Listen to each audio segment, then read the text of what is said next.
why do most relationships fail? Kwenzekani?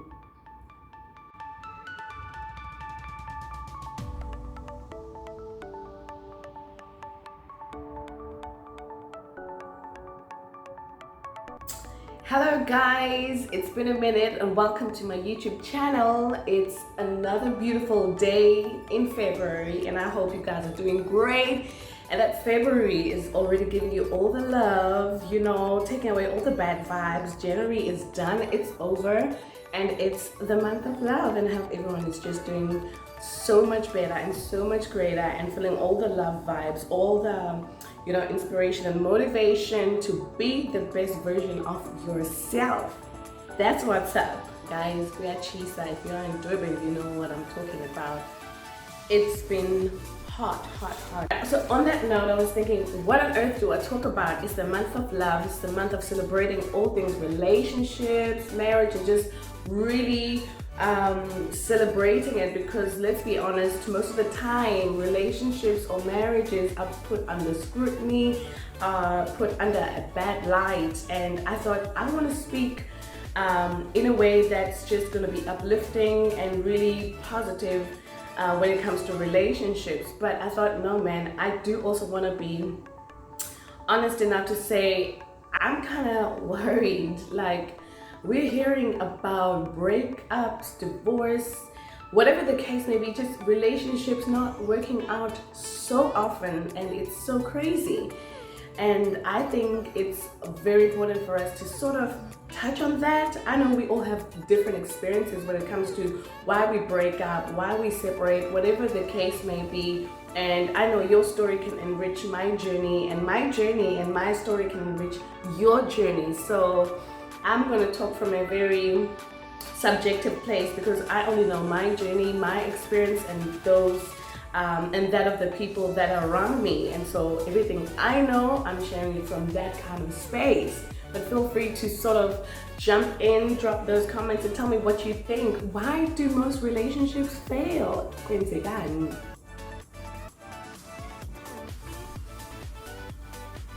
Okay.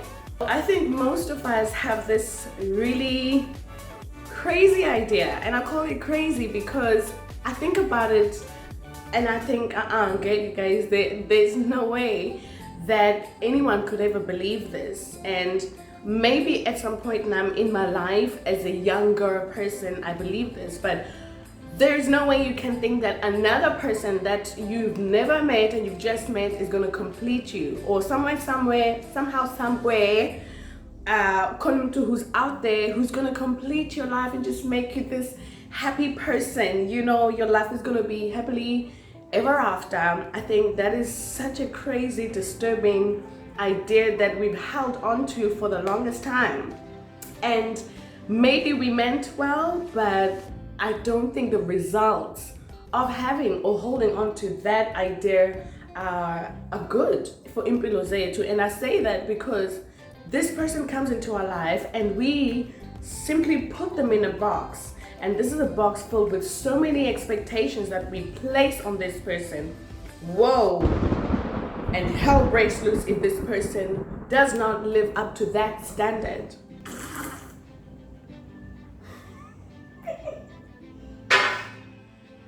When they don't fulfill what you have set out for them, whether you told them or not, then hell breaks loose and they're no longer that person that completes you. They're maybe even called toxic and all those crazy words that we keep putting around. Like, why should someone carry such a huge responsibility of making me whole, making me complete, making me happy?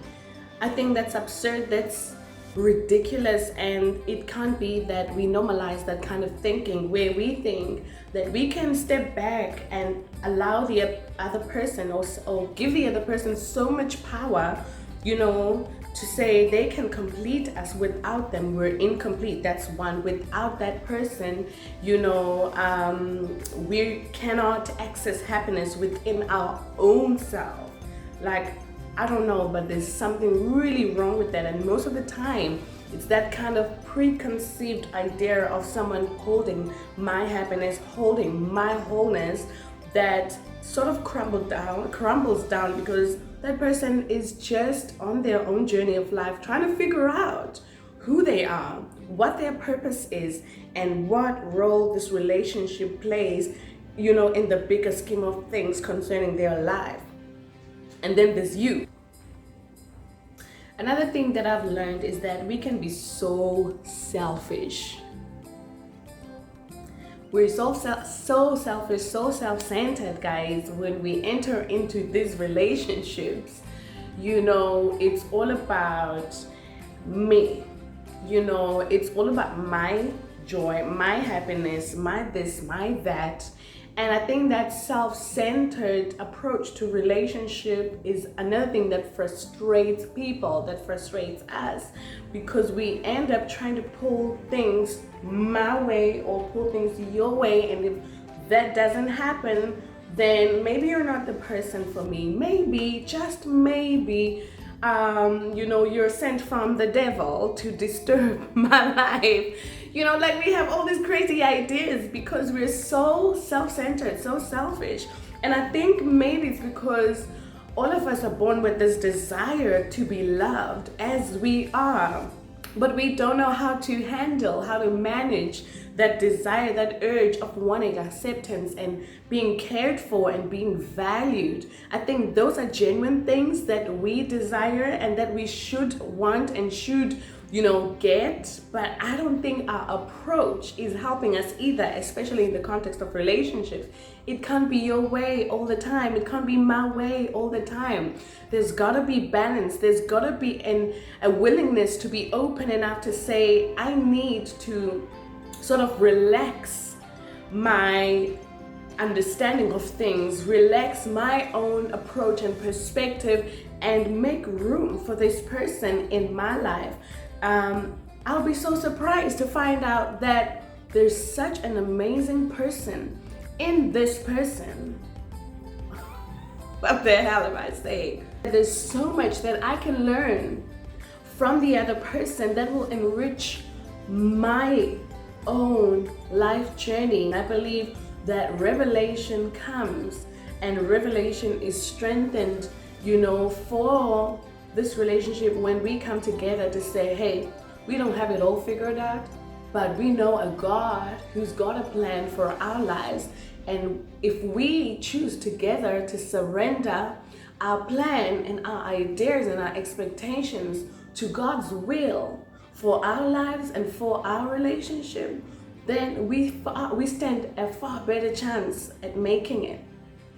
So I think another important thing, I think this is a third point, pay attention to yourself, to your partner, because most of the time, especially in relationships where together, you find that there's just that nudge, that hint, that, I don't know, thing of just taking each other for granted, of sort of making the other person feel almost devalued because they've been around for the longest time and there's new people, that you meet each and every day. Let's be honest. We go to our workplaces, we go out with our friends, and we see different people every single day. But that should never, ever, ever come in the way or in between of what you and your partner have, especially if it's serious, if it's grounded, if it's got a future, whether you're married or courting. No one should be able to actually break down so easily what you guys share or have shared, whether it's over the past year or 2 or 10, it doesn't matter. Stop making the other person feel devalued. Stop making other person feel like they're wrong for even opening up their heart and being vulnerable enough to you to say, I don't feel valued in this relationship. I don't feel like I have a place, like I know where I stand. Right now I'm seeing my cousin. No, that's my niece. She's looking at me so crazy as I shoot. So crazy. Anyways, but don't make people feel some type of way. I don't think anyone should feel lonely in a relationship when they have a companion. I don't think anyone should ever feel like they have to beg for attention, they have to beg for just the bare minimum things that you used to do.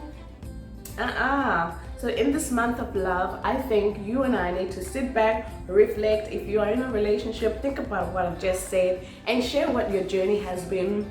And if you're not in a relationship and there's someone knocking on that door of your heart, think about this too, because these are things that happen and these are things you might not have experienced as yet, but as life happens, you will remember this conversation.